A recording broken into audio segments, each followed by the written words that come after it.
नमस्कार दोस्तों, स्वागत है आप सभी का कोरल ड्रा की चौथी क्लास में। आज से हम लोग कोरल ड्रा के सभी जो टूल्स हैं उनको एक एक करके सीखना शुरू कर रहे हैं। टूल्स को जो है हम लोग पार्ट बाय पार्ट करके सीखने वाले हैं और ये टूल्स के ऊपर पहला पार्ट है। इसी तरह से टूल्स के ऊपर आपको और भी पार्ट आगे मिलेंगे। अगर आपने कोरल ड्रा के सभी टूल्स को अच्छे से सीख लिया, इसे कैसे इस्तेमाल करना है उसे अच्छे से समझ लिया, तो आप कोरल ड्रा में एक से बढ़कर के एक डिजाइन बना सकते हो। कोरल ड्रा में सबसे इम्पोर्टेंट टूल ही होते हैं, तो टूल के बारे में आपको अच्छे से पता होना चाहिए। कोरल ड्रा की पिछली क्लास के अंदर हमने पिक टूल के बारे में और पिक टूल की प्रॉपर्टी के बारे में अच्छे तरीके से सीख लिया है। अगर आपने वो क्लास नहीं देखी है तो मैं आपको बता दूं कि चैनल पे जाइएगा, प्लेलिस्ट चेक करिएगा, वहां पर आपको कोरल ड्रा फुल कोर्स की प्लेलिस्ट मिलेगी, आप वहां से देख सकते हो। लेकिन आज से हम लोग सभी टूल्स को सीख रहे हैं, तो मैं आपको पिक टूल के बारे में भी बता देता हूँ। पिक टूल का इस्तेमाल करके आप किसी भी ऑब्जेक्ट को सिलेक्ट कर सकते हो। एक ऑब्जेक्ट को या फिर एक से ज्यादा ऑब्जेक्ट रहेगा तो आप पिक टूल से ही उसको सिलेक्ट कर पाएंगे। किसी भी ऑब्जेक्ट को एक स्थान से दूसरे स्थान पर ले जाने का जो काम है वो पिक टूल से ही होता है। किसी भी ऑब्जेक्ट को रोटेट कर सकते हो, उसको स्क्यू कर सकते हो, उसको रिसाइज कर सकते हो। ये सारे काम जो है पिक टूल से किए जाते हैं। पिक टूल को थोड़ा सा एग्जांपल से समझते हैं। हम यहाँ से एक रेक्टेंगल टूल से एक रेक्टेंगल ड्रॉ कर लेंगे इस तरह से। इसके बाद पिक टूल को सिलेक्ट करेंगे। अगर इस रेक्टेंगल को एक जगह से दूसरी जगह लेके जाना है तो हमें पिक टूल ही सिलेक्ट करना है। अगर आपने कोई दूसरा टूल सिलेक्ट किया तो आप इस ऑब्जेक्ट को दूसरे जगह पर नहीं ले जा पाएंगे। पिक टूल सिलेक्ट करने के बाद ही आप इस ऑब्जेक्ट को दूसरी जगह पर लेके जा सकते हैं, इधर उधर कर सकते हैं। अगर आपने बाहर क्लिक कर दिया या फिर कोई दूसरा टूल सिलेक्ट कर लिया और आप इसी ऑब्जेक्ट को, ये जो रेक्टेंगल आपने बनाया है, इसी को सिलेक्ट करना चाहते हैं, तो जब तक आप पिक टूल को सिलेक्ट नहीं करेंगे तब तक आप इस ऑब्जेक्ट को सिलेक्ट नहीं कर पाएंगे। तो सिलेक्ट करने का जो काम है वो भी पिक टूल से ही होता है। एग्जाम्पल के लिए अगर आपने एक से ज्यादा ऑब्जेक्ट बना लिए हैं तो दोनों को सिलेक्ट करना है तो एक पर क्लिक करिए, फिर शिफ्ट बटन दबा करके दूसरे को भी क्लिक करके सिलेक्ट कर सकते हैं। सिलेक्ट करने का एक और तरीका है कि पिक टूल को ही क्लिक करिए और ये जो आपने ऑब्जेक्ट बनाया है ना, इसके बाहर बाहर इस तरह से सिलेक्शन बनाइए। बाहर बाहर माउस का लेफ्ट क्लिक करके करेंगे तो जितना भी आपने सिलेक्शन बनाया है इस तरह से, इस सिलेक्शन के अंदर जितना भी ऑब्जेक्ट आएगा वो सब जो है इस तरह से सिलेक्ट हो जाएगा। तो पिक टूल से जो है एक या फिर मल्टीपल ऑब्जेक्ट को सिलेक्ट भी किया जाता है। किसी भी ऑब्जेक्ट को रिसाइज करने के लिए पिक टूल का ही इस्तेमाल होता है। पिक टूल को क्लिक करिए, इस तरह से जो है नोड बन जाएगा। इन नोड की मदद से जो है आप इसका साइज को रिसाइज कर सकते हो अपने हिसाब से, जितना आप रखना चाहो। किसी भी ऑब्जेक्ट को रोटेट करने के लिए आप पिक टूल सेलेक्ट करिए। ये जो बीच में सेंटर पॉइंट है इस पर क्लिक करिए। इसके बाद जो है आपको रोटेशन मोड मिल जाएगा। ये जो रोटेशन पॉइंट है इसको पकड़ करके आप किसी भी ऑब्जेक्ट को जो है इस तरह से किसी भी एंगल में जो है रोटेट भी कर सकते हो, यानी कि घुमा सकते हो।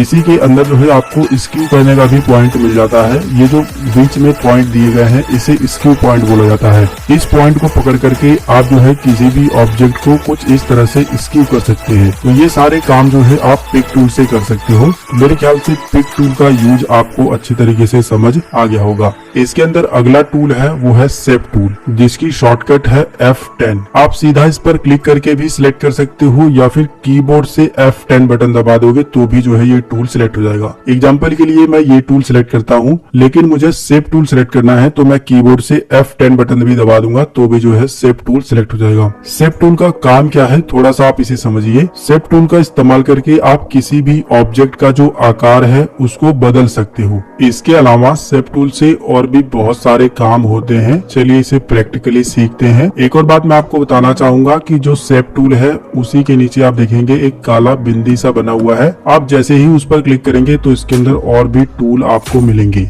इन सब टूल के बारे में सीखेंगे। सबसे पहले हम लोग शेप टूल के बारे में सीखते हैं। तो देखिए शेप टूल जो है, जब आप कोई ऑब्जेक्ट यहाँ पर लिए रहेंगे या फिर कोई शेप बनाए रहेंगे उसी पर ये काम करता है। एग्जाम्पल के लिए हम रेक्टेंगल टूल लेते हैं और कंट्रोल बटन दबा करके इस तरह से एक स्क्वायर जो है ड्रैग कर लेते हैं। बनाना बहुत आसान है। माउस का लेफ्ट क्लिक करके खींचिएगा और कंट्रोल बटन को दबाइएगा तो इस तरह से स्क्वायर बन जाएगा, ठीक है। और अगर आपको रेक्टेंगल बनाना है तो कंट्रोल बटन दबाने की जरूरत नहीं है, इस तरह से आप रेक्टेंगल भी बना सकते हो। कोई भी ऑब्जेक्ट बना लेने के बाद आपको शेप टूल पर क्लिक करना है। जैसे ही आप शेप टूल पर क्लिक करेंगे इसके बाद जो है उस ऑब्जेक्ट को सिलेक्ट करेंगे तो सबसे पहला काम काम तो आप यहीं पर कर सकते हैं। देखिए जैसे ही आपने इस ऑब्जेक्ट को सिलेक्ट किया तो इसका जो सिलेक्शन पॉइंट है वो बदल गया है। पिक टूल को सिलेक्ट करने के बाद देखिए इस तरह से सिलेक्शन पॉइंट है, लेकिन शेप टूल को सिलेक्ट करने के बाद इस तरह से है। अब अगर आप इस ऑब्जेक्ट का आकार चेंज करना चाहते हैं तो आप एक पॉइंट को पकड़ करके अंदर की साइड में खींचेंगे तो इस ऑब्जेक्ट का आकार आप देख रहे हैं चेंज हो रहा है। अगर आपको पूरा इसे सर्कल बनाना है तो आप इस तरह से पूरा खींच देंगे अंदर की साइड में, तो ये जो है पूरा सर्कल बन जाएगा। पहले क्या था, स्क्वायर हमने बनाया था, लेकिन स्क्वायर से ही हमने शेप टूल का इस्तेमाल करके सर्कल बना दिया है। इसी तरह से अगर आप जो है रेक्टेंगल बनाते हैं और शेप टूल का इस्तेमाल करके आप इसके कॉर्नर को थोड़ा सा मोड़ देते हैं तो कुछ इस टाइप से जो है आपके सामने एक शेप मिल जाता है, जिसे आप अपने डिजाइन में कहीं पर भी यूज कर सकते हो। इसके अलावा शेप टूल को आप और भी तरह से यूज कर सकते हो। जो भी आप ऑब्जेक्ट बनाना चाहो इस तरह से बना लीजिएगा। शेप टूल को क्लिक करके सिलेक्ट कर लीजिएगा। इसके बाद ऊपर की साइड में आपको कन्वर्ट टू कर्व का ऑप्शन मिलेगा, इस पर आपको क्लिक करना है। इसकी शॉर्टकट है कंट्रोल के साथ क्यू बटन। आप कंट्रोल क्यू भी दबा देंगे तो ये ऑप्शन इनेबल हो जाएगा। या फिर आपने जो भी ऑब्जेक्ट बनाया है उस पर माउस का राइट बटन क्लिक करिएगा और यहाँ पर कन्वर्ट टू कर्व का ऑप्शन मिलेगा, आप इस पर भी क्लिक करके इस ऑब्जेक्ट को कर्व में कन्वर्ट कर सकते हो। जब ये ऑब्जेक्ट कर्व में कन्वर्ट हो जाएगा तो ऊपर जो है आपको बहुत सारे ऑप्शन दिखाई देंगे। इन ऑप्शन से आप इस ऑब्जेक्ट को अलग अलग तरह से कर्व कर सकते हो। इस शेप का डिजाइन जो है कस्टम कर सकते हो, अपने हिसाब से इसको कस्टमाइज कर सकते हो। एग्जाम्पल के लिए अगर आपको ये नोड डिलीट करना है तो आप इस पर क्लिक करिए, तो यहाँ पर एक माइनस का बटन है जिसका नाम है डिलीट नोड। आप इस पर क्लिक कर देंगे तो ये जो है नोड डिलीट हो जाएगा। और आप देख सकते हैं हमने रेक्टेंगल बनाया था लेकिन वो जो है त्रिभुज बन गया है। तो इस तरह से जो है आप अपनी इच्छा अनुसार किसी भी ऑब्जेक्ट का आकार चेंज कर पाओगे। इसके अलावा अगर आपको यहाँ पर फिर से जो है नोड ऐड करना है तो आप यहीं पर एक बार क्लिक करिए और यहाँ पर आपको एक प्लस का बटन मिलेगा जिसका नाम है ऐड नोड। आप इस पर क्लिक करके नोड ऐड कर पाएंगे और इसको अपनी इच्छा अनुसार जहां पर भी सेट करना चाहो इस तरह से कर सकते हो। इसके अलावा अगर आपको और नोड ऐड करना है तो आप यहीं पर क्लिक करिए, फिर प्लस पे क्लिक करिएगा, नोड ऐड हो जाएगा। फिर आप अपनी इच्छा अनुसार इसको इस तरह से सेट कर सकते हो। तो यहाँ से आप नोड ऐड कर सकते हो, यहाँ से नोड डिलीट कर सकते हो। जो भी नोड आपको डिलीट करना है उसे सबसे पहले सिलेक्ट करके बताना है, इसके बाद माइनस पर क्लिक करना है, वो डिलीट हो जाएगा। नोड को डिलीट करने का, नोड को ऐड करने का शॉर्टकट भी है। जो भी नोड आप डिलीट करना चाहते हैं उस पर डबल क्लिक करिएगा, वो नोड डिलीट हो जाएगा। जहाँ पर भी आपको नोड ऐड करना है वहीं पर डबल क्लिक करिएगा, वहाँ पर एक नोड ऐड हो जाएगा जो कि आप देख पा रहे हैं। इसके बाद अगला ऑप्शन है ब्रेक करो का। जो भी नोड है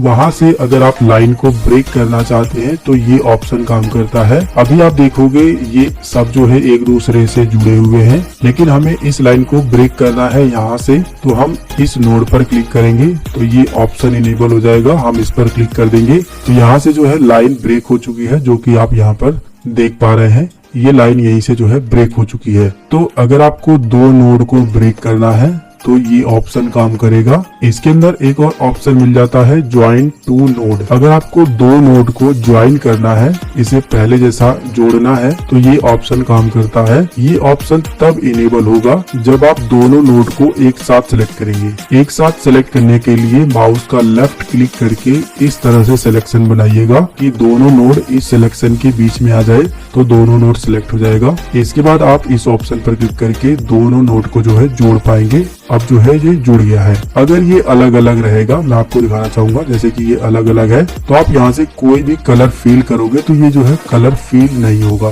क्योंकि ये जो है खुला हुआ है और खुले हुए ऑब्जेक्ट में जो है आप कलर फील नहीं कर पाएंगे। लेकिन अगर आप जो है दोनों को जोड़ देते हैं नोड को और इसके बाद जो है कलर को फील करते हैं तो इसके अंदर जो है कलर फील हो रहा है, जो कि आप देख पा रहे हैं। ठीक है, फिलहाल हम कलर को यहाँ से हटा देते हैं। इसके अंदर अगला ऑप्शन है कन्वर्ट लाइन टू कर्व। अगर आपको किसी लाइन को टू कर्व में कन्वर्ट करना है तो ये ऑप्शन काम करेगा। जब आप इस पर क्लिक कर देंगे तो वो जो है लाइन टू कर्व में कन्वर्ट हो जाएगी और उसके बाद जो है आप इन कर्व को पकड़ करके उस शेप का जो डिजाइन है कुछ इस तरह से अपनी इच्छा अनुसार जो है चेंज कर पाओगे, क्योंकि आप देख सकते हो हमने इस शेप का डिजाइन कैसे कर दिया है। फिलहाल हम इसे कंट्रोल जेड करते हैं और इस वाले नोड को सबसे पहले मैं यहाँ से डिलीट कर देता हूँ। ये नोड डिलीट हो गया है। अब मुझे इस वाली लाइन को कर्व करना है तो मैं यहाँ पर बस क्लिक कर दूंगा और कन्वर्ट लाइन टू कर्व पर क्लिक कर दूंगा। इसमें 2 कर्व बन जाएगा। हम इस कर्व को उठा करके कुछ इस तरह से जो है इसमें डिजाइन बनाएंगे।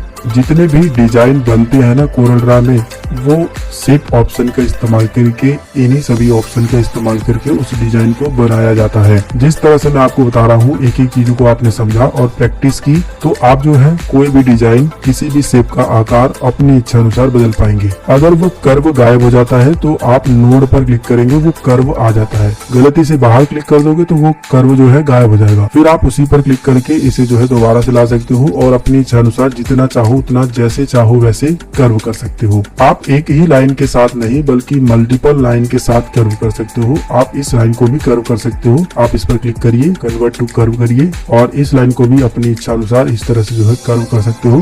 बीच में से जब उठाओगे तो दोनों जो है एक बराबर कर्व होगा और बाकी ये जो कर्व दिए गए हैं इनकी मदद से जो है आप एक एक हिस्सा जो है इस तरह से भी कर्व कर सकते हो। इसी के अंदर आपको एक और ऑप्शन मिल जाता है, कन्वर्ट कर्व टू लाइन। अगर आपने किसी लाइन को कर्व किया है, उसको लाइन में कन्वर्ट करना चाहते हो, जैसे कि ये कर्व है और इसको अगर आप लाइन में कन्वर्ट करना चाहते हो पहले जैसा, तो आप वो काम जो है यहाँ से कर सकते हो। इसे आप इस तरह से समझिए कि आपने ये कर्व तो बना लिया, लेकिन आपको बाद में पता चला कि यार ये तो लाइन सीधी ही रहनी चाहिए थी, मैंने गड़बड़ कर दी। तो आप इस वाले कर्व पर क्लिक करिएगा जिसको आपको लाइन में कन्वर्ट करना है। जैसे कि मैं इस पर क्लिक कर देता हूँ और इसके बाद लाइन पर क्लिक करने के बाद देखिए वो जो है बिल्कुल सीधे में जो है आ गया है। तो इस तरह से आप कर्व को लाइन में कन्वर्ट कर सकते हो और यहाँ से आप लाइन को कर्व में कन्वर्ट कर सकते हो। तो मेरे ख्याल से ये दोनों ऑप्शन आपको समझ आ गए। इतना काम करने के बाद अगर आप जो है इस डिजाइन को और भी अच्छा बनाना चाहो तो आप इसमें एक कलर भर दीजिएगा, ये वाला, और इसको कंट्रोल बटन दबा करके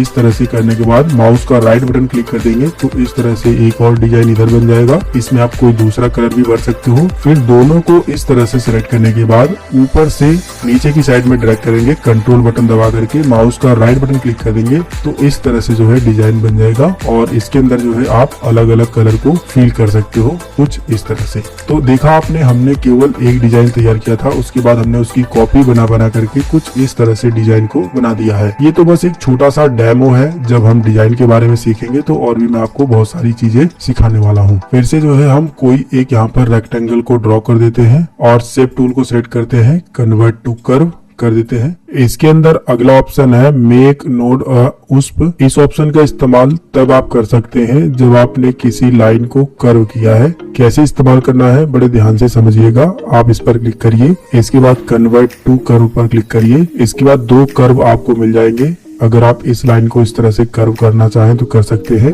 जो आपने लाइन कर्व की है उसको भी आप कर्व करना चाहें तो आप इस पर डबल क्लिक करके इस तरह से और नोड बना सकते हैं। जब आप एक और कर्व नोड बना देंगे तो ये ऑप्शन इनेबल हो जाएगा। अभी अगर आप जो है इस नोड को पकड़ करके कर्व करेंगे तो देखिए ऊपर का भी कर्व हो रहा है, यानी ये लाइन भी और ये लाइन भी। लेकिन अगर आप ये चाहते हो कि ये लाइन बिल्कुल यहीं पर रहे, ये कर्व ना हो बल्कि ये वाली लाइन कर्व हो, तो आप इस ऑप्शन का इस्तेमाल कर सकते हैं। आप इस पर क्लिक कर देंगे। इसके बाद जो नोड पकड़ करके उठाएंगे केवल वही लाइन जो है कर्व होगी, जो कि आप देख सकते हैं। चाहे आप इसे कर्व करेंगे तो केवल यही लाइन कर्व होगी, चाहे आप इसे पकड़ करके कर्व करेंगे तो केवल वही लाइन कर्व होगी। पहले क्या हो रहा था कि दोनों एक साथ हो रहा था, लेकिन इस ऑप्शन का इस्तेमाल करके केवल एक ही नोड को पकड़ करके केवल उसी नोड को जो है आप कर्व कर सकते हैं। अगर आप इसे पहले जैसा करना चाहो तो आप दूसरे ऑप्शन पर क्लिक कर देंगे, मेक नोड स्मूथ। इसका मतलब है कि दोनों नोड स्मूथली चलेगा एक साथ। आप इस पर क्लिक करिएगा, बिल्कुल पहले जैसा हो जाएगा। आप इस एक नोड को पकड़ करके ऊपर नीचे कर्व करेंगे तो दोनों जो है ऊपर नीचे इस तरह से एक साइज में जो है कर्व होगा। लेकिन एक चीज को आप नोटिस करेंगे, मैंने इसे जो है इधर खींच दिया है लेकिन ऊपर वाला काफी छोटा है, या फिर मैं इसे छोटा कर दे रहा हूँ और भी, तो ऊपर वाला देख सकते हो बड़ा है। यानी कि दोनों नोड जो है एक समान काम नहीं कर रहे हैं। तो दोनों नोड एक समान काम करें। जब आप इसे बड़ा करें तो ऊपर वाला भी बड़ा हो, जब आप नीचे वाले को छोटा करें तो ऊपर वाला भी छोटा हो, तो वो काम जो है तीसरे वाले ऑप्शन से होता है। आप इस पर क्लिक कर देंगे। इसके बाद जो है देखिए आप इसे छोटा करेंगे तो ऊपर से भी छोटा हो रहा है, बड़ा करेंगे तो ऊपर वाला भी बड़ा हो रहा है, मतलब कि दोनों नोड जो है एक समान काम कर रहे हैं। तो ये तीनों काम कुछ इस तरह से करते हैं। फिलहाल हम इसे स्मूथ पर क्लिक कर देते हैं। तो आप इसे बड़ा भी एक तरह से कर सकते हो और एक को छोटा भी कर सकते हो अपने हिसाब से। और अगर आप इस ऑप्शन पर क्लिक कर दोगे तो आप जिस नोड को पकड़ करके नीचे खींचोगे केवल उसी नोड के साथ काम होगा, यानी कि केवल उसी नोड में जो है वो चीजें अप्लाई होगी। इस चीज का आपको ध्यान देना है। मेरे ख्याल से ये तीनों चीजें आपको समझ आ गई होगी। इन तीनों चीजों की आप प्रैक्टिस करिएगा तो और भी अच्छे तरीके से क्लियर हो जाएगा। इसमें जो अगला ऑप्शन है वो है रिवर्स कर्व डायरेक्शन। इसका इस्तेमाल करके आप कर्व की डायरेक्शन बदल सकते हैं। अभी आप देख सकते हो जैसे कि मैंने इस वाले नोड को सिलेक्ट किया और मैं कन्वर्ट टू कर्व पर क्लिक करता हूँ तो देखिए ये वाली जो लाइन है वो कर्व हो रही है। लेकिन मैं कंट्रोल जेड करता हूँ और इस बार जो है डायरेक्शन बदल देता हूँ इस पर क्लिक करके, और इसी नोड को दोबारा से सिलेक्ट किया और कन्वर्ट टू कर्व पर क्लिक किया। तो अब आप देख सकते हैं इसी नोड को सिलेक्ट करने के बाद ये वाली जो है लाइन कर्व हो रही है, पहले ये वाली हो रही थी। तो डायरेक्शन का बस यही छोटा सा मतलब है कि यहाँ से आप जो है डायरेक्शन को चेंज कर सकते हो, और डायरेक्शन चेंज करने के बाद जब आप कर्व करोगे तो जिस डायरेक्शन में आपने चेंज किया है वही लाइन कर्व होती है। इसके अंदर अगला ऑप्शन है एक्सटेंड कर्व टू क्लोज। इस ऑप्शन का इस्तेमाल करके दो नोड को जोड़ सकते हैं। कैसे, बड़े ध्यान से समझिएगा। एक नोड ये है जो कि मैं इसे सबसे पहले अलग करता हूँ। यहाँ से हम जो है इसे ब्रेक करके अलग कर लेंगे। देखिए मैंने जो है इसे अलग कर लिया है। अब दो नोड बन गया है, एक नोड ये है और एक नोड ये है। इन दोनों को अगर हमें जोड़ना है तो हमें क्या काम करना होगा, इस तरह से दोनों का सिलेक्शन बना लेना है और इसके बाद ये ऑप्शन इनेबल हो जाएगा। आप इस पर क्लिक कर देंगे तो एक नई लाइन जो है एक्सटेंड करके इन दोनों नोड को जोड़ देगी। इस तरह से जो है इस ऑप्शन का इस्तेमाल करते हैं दो नोड को जोड़ने के लिए। इसके अंदर अगला ऑप्शन है एक्सट्रैक्ट सब पाथ। ये बेसिकली क्या काम करता है कि अगर आप किसी भी लाइन को ब्रेक करके हटा रहे हैं तो उसको वहां से एक्सट्रैक्ट कर देता है, यानी कि बिल्कुल बाहर करने का काम यहाँ से होता है। कैसे, बड़े ध्यान से समझिएगा। मैं इसे कंट्रोल जेड करता हूँ। मान लीजिए हमने यहाँ से लाइन को ब्रेक किया था और यहाँ से भी हम लाइन को ब्रेक कर देते हैं। इस पर क्लिक करके लाइन जो है ब्रेक हो गई है, ये अलग लाइन ऊपर हो गई है। लाइन को ब्रेक करने के बाद अगर हम पिक टूल पर क्लिक करते हैं और नीचे वाले को क्लिक करके इधर लेके जाने की कोशिश करते हैं तो आप देखेंगे ऊपर वाली लाइन को हमने ब्रेक कर दिया है, लेकिन वो अभी भी लाइन पूरी तरीके से ब्रेक नहीं हुई है। वो इजी शेप के साथ इधर उधर जा रही है। तो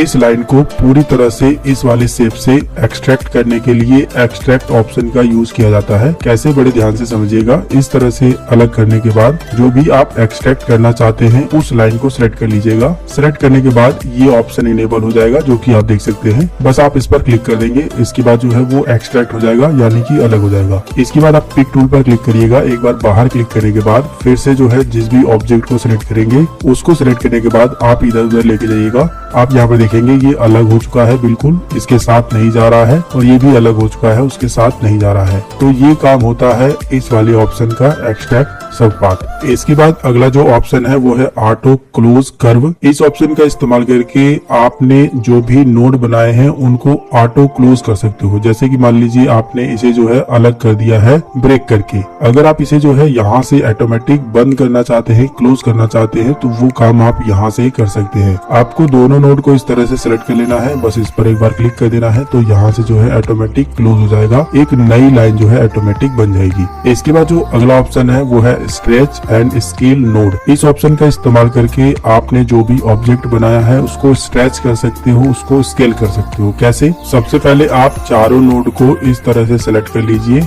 चारों नोड सिलेक्ट हो जाएगा। इसके बाद आप इस ऑप्शन पर क्लिक कर दीजिए। तो अब देखिए इसे छोटा बड़ा करने का, इसे स्ट्रेच करने का सब ऑप्शन जो है आपके सामने आ गया है। हम जो है ये काम शिफ्ट टूल सिलेक्ट करके ही कर पा रहे हैं, वो इसकी वजह से। वैसे ये काम जो है पिक टूल से होता है, लेकिन हम इस ऑप्शन का इस्तेमाल कर रहे हैं जिसकी वजह से हम शिफ्ट टूल से ही इसे स्ट्रेच कर पा रहे हैं। छोटा बड़ा जितना करना चाहे वो सब कुछ कर पा रहे हैं। इसी के बगल में एक और ऑप्शन आपको मिलता है रोटेट एंड स्क्यू नोड का। इस ऑप्शन का इस्तेमाल करके आप इस ऑब्जेक्ट के अंदर रोटेट और स्क्यू का जो नोड है उसे इनेबल कर सकते हो। बस आप इस पर क्लिक कर दीजिएगा तो देखिए ये जो है स्क्यू का नोड आ जाएगा। आप इस तरह से स्क्यू कर सकते हो और ये जो है रोटेट का नोड है, आप यहाँ से क्लिक करके इसे रोटेट भी कर सकते हो। इसके बाद अगला ऑप्शन है अलाइन नोड। इस ऑप्शन का इस्तेमाल करके नोड को आप एक लाइन में अलाइन कर सकते हो। इन दोनों नोड को मान के चलिए कि हमें अलाइन करना है तो हम इन दोनों नोड को कुछ इस तरह से सिलेक्ट कर लेंगे।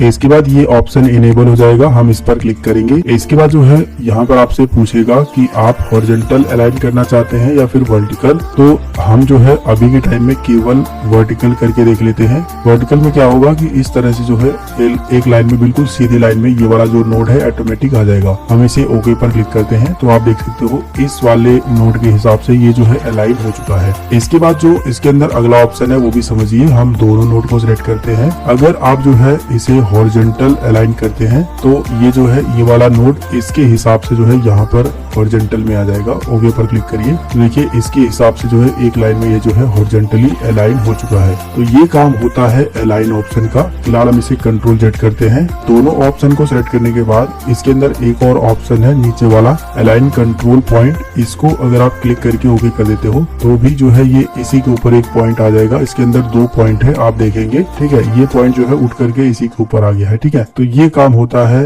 अलाइन नोड्स का। इसके बाद अगला ऑप्शन है रिफ्लेक्ट नोड हॉरिजॉन्टली। इस ऑप्शन पर क्लिक करने के बाद ये जो नोड है वो हॉरिजॉन्टली इस तरह से रिफ्लेक्ट होते हैं। और अगला ऑप्शन है रिफ्लेक्ट नोड वर्टिकली। इस पर क्लिक करने के बाद ऊपर नीचे जो है नोड रिफ्लेक्ट होते हैं, बाकी इनका कोई ज्यादा यूज नहीं है। इसके बाद जो अगला ऑप्शन है वो है इलास्टिक मोड। इस ऑप्शन का इस्तेमाल करके आप किसी एक नोड को किसी एक जगह पर फिक्स कर सकते हो, बाकी सारे नोड जो है इधर उधर मूव होंगे। कैसे? जब आप चारों नोड को इस तरह से सिलेक्ट करेंगे, जितने भी नोड रहेंगे सभी को, इसके बाद आप इस ऑप्शन पर क्लिक कर देंगे तो जिस भी नोड को पकड़ेंगे बाकी 3 नोड या फिर जितने भी नोड रहेंगे वो सब इधर उधर मूव होंगे एक नोड को छोड़ करके। इसके सामने वाला जो नोड रहेगा वो, अगर आप इसको पकड़ करके करते हैं तो इसके सामने वाला जो नोड है वो स्थिर रहेगा, यानी एक जगह रहेगा, बाकी सारे नोड इधर उधर होंगे। तो इसका भी कोई विशेष यूज नहीं है, बाकी मैंने आपको बता दिया। इसके बाद जो अगला ऑप्शन है वो है सिलेक्ट ऑल नोड। अगर आप सभी नोड को इस तरह से नहीं सिलेक्ट कर पा रहे हैं तो केवल आप इस पर क्लिक कर देंगे तो सभी नोड जो है एक ही बार में सिलेक्ट हो जाते हैं। ये काम है सिलेक्ट ऑल नोड्स का। इसके बाद अगला ऑप्शन है कर्व स्मूथनेस। इस ऑप्शन का इस्तेमाल करके जो भी आपने कर्व किया है उसकी स्मूथनेस को यहाँ से जो है इस तरह से कम या फिर ज्यादा कर सकते हो अपने हिसाब से, जितना आप करना चाहो। अब मैं आपको शेप टूल का इस्तेमाल करके एक छोटा सा डिजाइन बना करके दिखाता हूँ। इसके लिए हम जो है सबसे पहले रेक्टेंगल यहाँ पर ड्रॉ कर लेंगे। इस तरह से कंट्रोल बटन दबा करके करना है। इस तरह से स्क्वायर बनाना है। शेप टूल पर क्लिक करना है, कन्वर्ट टू कर्व करना है। इसके बाद चारों कोने को इस तरह से सिलेक्ट कर लेना है और यहाँ से कन्वर्ट लाइन टू कर्व कर देना है। बाहर क्लिक करना है, एक कोने पर क्लिक करना है और यहाँ से जो रोटेशन वाला पॉइंट है इस पर क्लिक कर देना है। इसके बाद इस वाले पॉइंट को पकड़ना है और इस तरह से जो है बिल्कुल इस तरह से रोटेट कर देना है। ठीक है, रोटेट करने के बाद जो है आपको बाहर क्लिक करना है और इस वाले पॉइंट को पकड़ करके इस वाले पॉइंट से जो है इस तरह से मिला देना है। इसके बाद जो है पिक टूल पर क्लिक करना है। अब आप देख सकते हो एक डिजाइन बन करके तैयार है और यहाँ पर आपको आना है, इस वाले नोट पर कंट्रोल बटन दबा लेना है और इधर जो है इस तरह से ड्रैग करना है, यानी खींचना है। फिर तुरंत माउस का राइट बटन क्लिक कर देना है। इस तरह से ये बन जाएगा। दोनों को सिलेक्ट करना है और कोई कलर भी आप दे सकते हो इस तरह से। और इसके बाद दोनों को सिलेक्ट करना है और ऊपर की साइड से भी कंट्रोल बटन दबा करके नीचे इस तरह से ड्रैग करना है और तुरंत राइट बटन क्लिक कर देना है। तो इस तरह से जो है एक अच्छा सा डिजाइन भी बन जाएगा। आपने देखा हमने जो है इस टूल का इस्तेमाल करके ऐसा डिजाइन बनाया है। और ये सब कुछ काम कैसे हुआ है? शेप टूल का इस्तेमाल करके। शेप टूल के अंदर जितने भी ऑप्शन थे इनके बारे में मैंने आपको अच्छे तरीके से बताया है, एक एक चीजों को अच्छे से समझाया है। आपको इन सभी ऑप्शन की प्रैक्टिस कर लेनी है जिस तरह से मैंने बताया है। एक एक चीजों को आपको अच्छे से खुद से जो है प्रैक्टिस करनी है। शेप टूल के अंदर जो है और भी बहुत सारे टूल आपको मिलते हैं जो कि हम लोग आने वाली वीडियो में सीखेंगे। ये वीडियो थोड़ा सा बड़ा हो गया है इसलिए हम इस वीडियो को यहीं पर समाप्त करते हैं। अगर आपको ये वीडियो पसंद आया है तो वीडियो को लाइक शेयर सब्सक्राइब करिएगा। अगर आपके मन में कोई सवाल है तो नीचे कमेंट करिएगा। मिलेंगे फिर एक नई वीडियो में एक नई जानकारी के साथ। तब तक के लिए जय हिंद, वंदे मातरम।